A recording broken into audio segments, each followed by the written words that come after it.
Next topic is differences between CRM versus eCRM. Okay, so what is the difference between CRM and eCRM? These are certain points and the basic different और कह सकते हैं कि basic changes जो CRM और eCRM को apply करके आए हैं, ठीक है, उनके बारे में इसमें बात की जा रही है. So the difference is customer contacts. Okay, तो customer contacts के point of view से देखें तो CRM क्या है?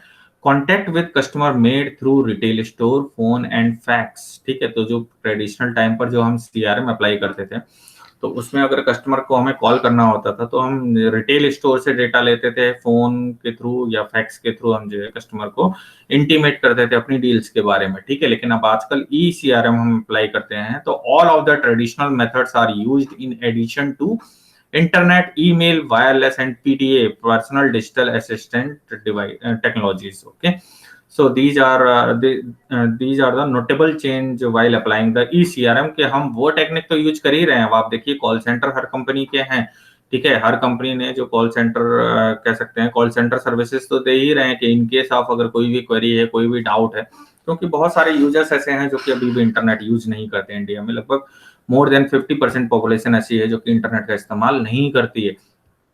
ठीक है, तो वो भी आपके कस्टमर हैं जिन्होंने आपके प्रोडक्ट को परचेज किया है, तो आपकी रिस्पॉन्सिबिलिटी बनती है कि you need to maintain a relationship with those customers also. So इसलिए अभी आजकल आप देखिए तो ट्रेडिशनल मेथड्स का भी इस्तेमाल करते हैं, ठीक है, और उसके एडिशन में इंटरनेट, ईमेल, वायरलेस या पीडीए टेक्नोलॉजीज का भी इस्तेमाल करते हैं, ठीक है, to maintain the relationship with your customers. Okay, next is system interface. अब सिस्टम इंटरफेस क्या है? देखिए सीआरएम जब अप्लाई किया जाता था तो उस टाइम पर देखिए तो implements the use of ERP systems, emphasis is on the back and. ठीक है, तो पहले इंट्रानेट बेस्ड ईआरपी सिस्टम इस्तेमाल होते थे.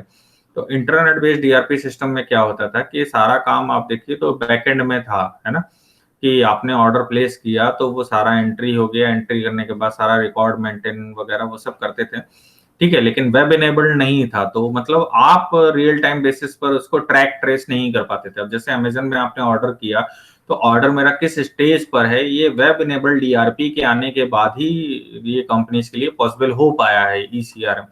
ठीक है, तो इंटरनेट के आने के बाद, टेक्नोलॉजी के अपडेट होने के बाद, या इलेक्ट्रॉनिक सीआरएम के अप्लाई करने के बाद ही हम कह सकते हैं कि सिस्टम इंटरफेस में अक्रॉस, मतलब जो सिस्टम है हमारा, उस सिस्टम में जितने भी स्टेक होल्डर्स हैं तो वो उस ऑर्डर को रियल टाइम बेसिस पर ट्रैक कर पाएंगे, ट्रेस कर पाएंगे. जैसे ही कस्टमर ने ऑर्डर दिया, ठीक है, सप्लायर को इमीडिएटली ऑर्डर चला गया. ठीक है, अब वेब इनेबल्ड है तो ऐसा पॉसिबल है. अदरवाइज क्या था कि वो कॉल करके फोन के थ्रू या किसी तरीके से आपको बताना पड़ता था.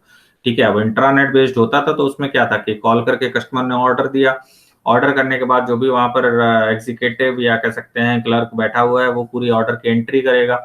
एंट्री करने के बाद ईआरपी सिस्टम से ऑर्डर जनरेट होगा कि क्या क्या हमें परचेज करना है रॉ मटेरियल. वो परचेज ऑर्डर की एक कॉपी निकाल करके आप अपने सप्लायर के पास भेजेंगे, फिर सप्लायर आपको रॉ मटेरियल देगा.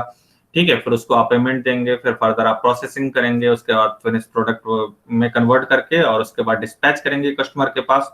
तो it was a lengthy process जब सीआरएम अप्लाई होता था. अब ई सीआरएम है तो आप देखिए तो वेब इनेबल्ड ईआरपी का हम आजकल इस्तेमाल करते हैं, तो वो रियल टाइम बेसिस है.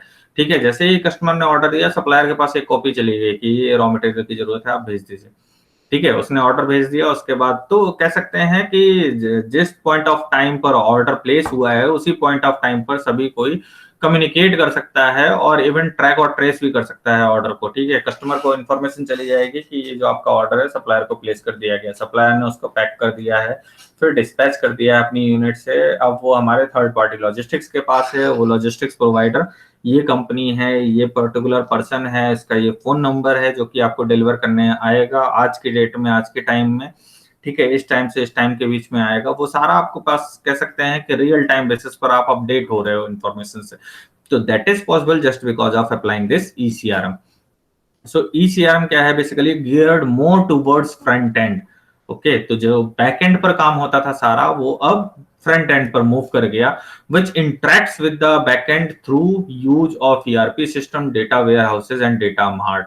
अच्छा, बैकएंड का काम ऐसा नहीं है कि खत्म हो गया. ठीक है, data warehousing, data mining, ERP system कह सकते हैं और ज्यादा इफिशिएंट हो गए हैं. ठीक है, आज के टाइम में, ठीक है, डेटा एनालिटिक्स का भी हम इस्तेमाल करने लगे हैं, जिससे कि हम अपने की कस्टमर को रिटेन रख सके लॉन्ग टाइम तक, उसकी लॉयल्टी कह सकते हैं हम मेंटेन कर सकें। ठीक है, तो that is the plus point of applying E CRM. तो कह सकते हैं कि अगर सीआरएम और ई सीआरएम में देखें तो ई सीआरएम जो है सीआरएम का ज्यादा इम्प्रूव्ड वर्जन है, जिसमें हम ज्यादा फैसिलिटीज कह सकते हैं इनकॉर्पोरेट कर सकते हैं कस्टमर के लिए। Okay, next is system overhead means client computers. तो अब इसमें क्या है, इस फील्ड में अगर हम देखें कि क्या क्या डिफरेंसेस हैं, तो सीआरएम में क्या है, the client must download various applications to view the web enabled applications and they would have to rewritten for the different platforms. ठीक है, और ई सीआरएम में अगर देखें तो does not have their requirement because the client uses the browser. ठीक है, पहले के टाइम में क्या होता था कि जैसे आप किसी ये सिस्टम ओवरहेड की बात क्या कर रहे हैं कि जैसे जनरली हम पहले होता था ना कि आप कोई भी प्रोडक्ट या सर्विस अवेल करने जा रहे हैं तो पूरा कैटलॉग आपको दिया जाता था, ब्राउजर दिया जाता था। ठीक है, तो वो सब इलेक्ट्रॉनिकली पहले पॉसिबल नहीं था। अब क्या है, अब आपकी कुछ भी कॉस्ट इनकर नहीं होती, सब कुछ आप देखिए तो जो भी है images ready drag and drop, उसमें आप अपना ब्राउजर बना सकते हैं, जो भी आपकी डिटेल्स है वो सब शेयर कर सकते हैं, अपनी वेबसाइट बनाते हैं, ऐप बनाते हैं और आपके थ्रू ऑर्डर करना है। ठीक है, तो जो अभी जैसे होटल में आप रेस्टोरेंट का ही देख लीजिए, रेस्टोरेंट में आप जाते हैं तो क्या करते हैं, सबसे पहले मेन्यू मंगाते हैं। ठीक है, और मेन्यू मंगाने के बाद फिर आप उसमें टिक करते हैं और वेटर को बताते हैं कि मुझे ये कमोडिटी चाहिए या ये कह सकते हैं फूड आइटम चाहिए। ठीक है, उसके बाद वो जाएगा, ऑर्डर प्लेस करेगा आपका। ठीक है, और आपको फिर फूड सर्व करेगा और उसके बाद फिर आपको बिल ला करके देगा, फिर आप पे करोगे और उसके बाद आप जो है रेस्टोरेंट से मूव करोगे पेमेंट करने के बाद। तो that was the basically CRM part. ठीक है, तो पहले क्या होता था कि ये जो overhead cost, system overhead cost would be much higher as मतलब as compare to applying this ECRM. ठीक है, तो client must download various applications to view the web enabled applications and they would have to be rewritten for the different platform। ठीक है, अब ECRM में क्या है, does not have these requirements because the client uses the browser। आज के time में क्या है, आप जैसे स्विगी जोमेटो है वो भी रेस्टोरेंट की तरह ही तो है। आप घर पे पहुंचे काम करने के बाद अल्टीमेटली आपने देखा आज मेरा ये खाने का मन है, ठीक है, आपने फूड आइटम डाला, फूड आइटम के हिसाब से जो भी उस समय रेस्टोरेंट अवेलेबल होंगे वो सारे आपको दिखा देगा। ठीक है, और उसमें ये रेंज भी दिखाएगा कि किस रेंज में ये फूड आइटम है। ठीक है, आप अगर लेस कॉस्टली से या मोर कह सकते हैं रेटिंग के हिसाब से वैसे भी फिल्टर कर सकते हैं। ठीक है, तो रेस्टोरेंट आपने चूज कर लिया, उसके बाद आप कमोडिटी में गए या कह सकते हैं फूड आइटम में गए, फूड आइटम में जाकर के आपने सेलेक्ट किया। ठीक है, तो वो सारा काम किस तरीके से, अब ईसीआरएम के थ्रू है। ठीक है, इलेक्ट्रॉनिकली है, तो आपको जो ओवरहेड कॉस्ट है जो आपकी इनकर हो रही थी वो सब बच गई। ठीक है, अब आपने क्या किया, उसको ऑर्डर कर दिया, पेमेंट कर दिया ऑनलाइन और उसके बाद फिर वो ऑर्डर आपके पास आकर के डिलीवर हो गया। ठीक है, तो वो प्रोसेसेस जो कह सकते हैं प्रोसेसेस का सीक्वेंस था वो थोड़ा सा चेंज करना पड़ा। प्रोसेसेस वही सारी हैं।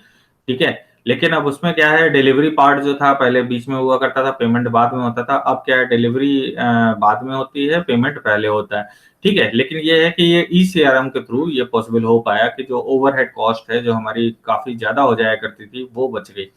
ठीक है, आपको फिजिकल फैसिलिटी मेंटेन करने की जरूरत नहीं है, आप सिर्फ डाइन आउट खोलिए, है ना। तो या टेक अवे कह सकते हैं, टेक अवे आप लीजिए, है ना, डाइन इन सर्विसेज ही नहीं दीजिए। ठीक है, तो ऐसे भी रेस्टोरेंट ओपन कर सकते हैं आप आज के टाइम में, अपनी जो सेटअप कॉस्ट है उसको काफी हद तक कम कर सकते हैं। तो that is possible just because of applying this ECRM part. Okay, next is customization and personalisation of information. Okay, so इसमें हम बेसिक डिफरेंस देख लेते हैं सीआरएम और ईसीआरएम। तो सीआरएम क्या है, views differ based on the audience and personalized views are not available and individual personalization require program changes। ठीक है, तो जनरली क्या था जब हम सीआरएम अप्लाई करते थे, ठीक है, तो views differ based on audience, audience के बेसिस पर व्यूज डिफर होते हैं, वो तो आप सभी को पता है ना, कि कुछ कस्टमर होते हैं जो पॉजिटिव रेट करते हैं, कुछ होते हैं जो नेगेटिव रेट करते हैं, and personalised view are not available. ठीक है, and individual personalisation requires program changes. ठीक है, तो ये इशू हुआ करता था कि ज्यादा आप पर्सनलाइजेशन उसमें नहीं कर सकते हैं व्यूज में। ठीक है, लेकिन ईसीआरएम के पार्ट में क्या है, personalised individual views based on purchase history and preferences and individual has ability to customise the view. Okay, अब इसमें व्यू देखिए बेसिकली दो तरीके की बात कर रहा है ये। ठीक है, customization and personalisation of information. ठीक है, जैसे अभी मैंने एग्जांपल दिया था आपको, स्विगी और जोमेटो, है ना, या जो आप कह सकते हैं ये और भी बहुत सारे अब इसमें कंपटीटर भी आ गए हैं, उबेर ईट है और भी बहुत सारे हैं। ठीक है, तो अब इसमें क्या है, customization and personalisation of information दोनों ही पॉसिबल है सीआरएम में।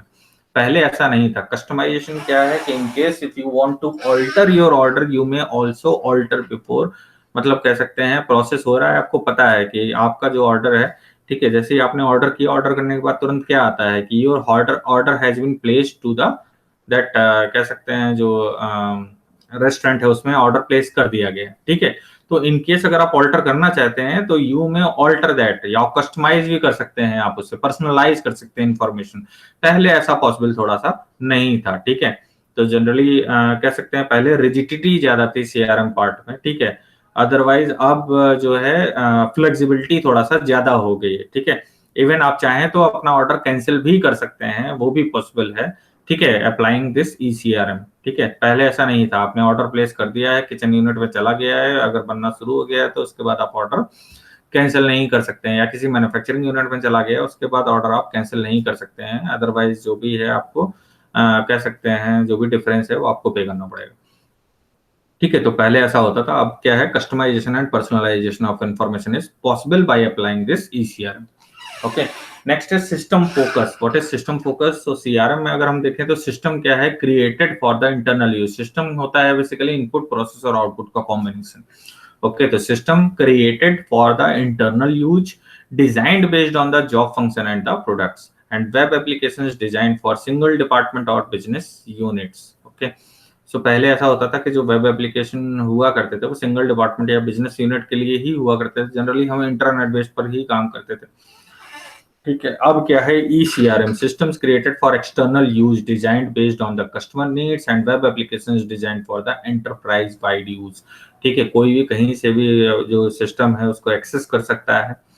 ठीक है, और कहीं से भी कह सकते हैं रिव्यू कर सकता है और ऑल्टरेशन कर सकता है, तो design based on the customer needs. तो अब जो सिस्टम है वो कह सकते हैं जो क्वालिटी पैरामीटर्स है वो कस्टमर को ध्यान में रखते हुए डिवाइस किए जाते हैं या बनाए जाते हैं। ठीक है, या मेंटेन किए जाते हैं।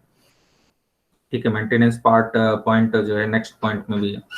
तो सिस्टम मेंटेनेंस एंड मॉडिफिकेशन, तो CRM, more time involved in the implementation and maintenance is more expensive because the system exists at different locations on various servers। पहले बहुत सारे सर्वर भी मेंटेन करने होते थे और डिफरेंट डिफरेंट लोकेशन में जो भी आपका बिजनेस हुआ करता था, मतलब कह सकते हैं इंटीग्रेटेड नहीं था सिस्टम, है ना। तो इंटीग्रेटेड नहीं था, तो जैसे मैकडी है और डिफरेंट डिफरेंट आउटलेट्स हैं और across the India even across the globe हैं। ठीक है, तो उसमें क्या है कि अलग अलग सर्वर में अलग अलग लोकेशन में आप जो डेटा को था स्टोर करके रखते थे। ठीक है, तो जैसे आज आपने मैकडी दिल्ली में कुछ कंज्यूम किया है और कल को आप फ्लाई करके मैकडी बॉम्बे में या कोलकाता में आपने कुछ और कंज्यूम करने गए, तो उसका पहले जनरली जब पुराने ट्रेडिशनल हम सीआरएम की बात करें तो वो ऐसा पॉसिबल नहीं था, आज के टाइम में पॉसिबल है। ठीक है, आप बोलें अगर दिल्ली में आपने कुछ कंज्यूम किया है और आप वहां जाकर के कोलकाता में बोलें कि मुझे सेम ऑर्डर जो मैंने पिछली बार किया था आप रिपीट कर दें, ठीक है, और आपके पास टाइम कम है तो यू मे रिपीट ऑल्सो, है। तो दैट इज पॉसिबिलिटी, मतलब कह सकते हैं ई सीआरएम को अप्लाई करने के बाद हो गई। तो reduction in time and cost and implementation and maintenance can take place at one location and on one server. तो अब आजकल क्या है कि जो इम्प्लीमेंटेशन है सिस्टम का, ठीक है, वो एक ही जगह पर एक ही सर्वर पर पॉसिबल है। आपने एक क्लाउड सर्विस प्रोवाइडर सेलेक्ट किया, उसकी सर्विसेज आपने अवेल की, तो एक ही जगह पर आपके डिफरेंट डिफरेंट जो आउटलेट्स हैं उनको आप मैनेज कर सकते हैं, ट्रैक कर सकते हैं, मेंटेन कर सकते हैं, मॉडिफिकेशन कर सकते हैं। वो सब कुछ पॉसिबल है एक ही जगह से। ठीक है, तो कह सकते हैं इंटीग्रिटी बढ़ गई है जो पहले नहीं हुआ करती थी। ठीक है, so this is all about the differences, basic differences between CRM and ECRM. So if you have any doubt or query regarding this point, you may ask. Is there any query or doubt?